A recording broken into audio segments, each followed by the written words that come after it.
Okay, so Crabbe's Journal 2. I've thought a lot about why I ran away from home, and it's still pretty tough to put my reasons into a couple of tidy sentences. I've never been very good at explaining myself. Somehow, between the inside of my skull and the outside of my mouth, the words get all changed around and they hide on me, or I can't get a hold of the ones I want. And I grew up in a house where I was told what I thought and how I should think.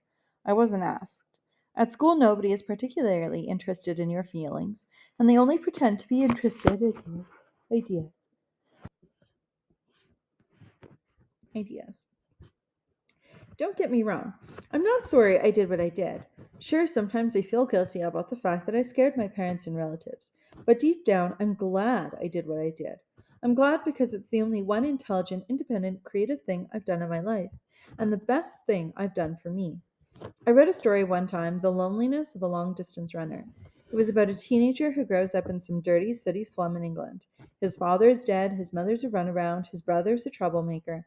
This guy is bitter about everything, especially his dad's death, and eventually gets into trouble and is sent to reform school.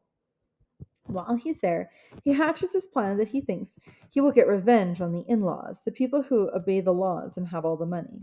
He's especially interested in getting back at the warden of the reform school, who finds out the kid can run fast and wants him to run for the school in the All England race and win a big trophy. The kid knows the warden's only using him, giving him extra privileges and things so he can get the glory and show society how he's a wonderful rehabilitator of youth.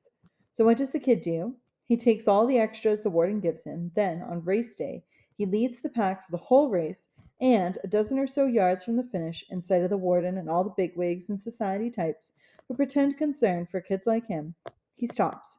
He just quits cold and stands there staring defiantly at all of them. The other runners pass him, and he loses. See? Sometimes words don't count. They fly over people's heads or get trapped in the filters between their ears and their brain. Words are too easy to ignore, misunderstand, or twist around. Sometimes you have to act, and sometimes so dramatically that people are stunned, stopped in their tracks. I don't say I escaped for only one reason, or that it was all revenge.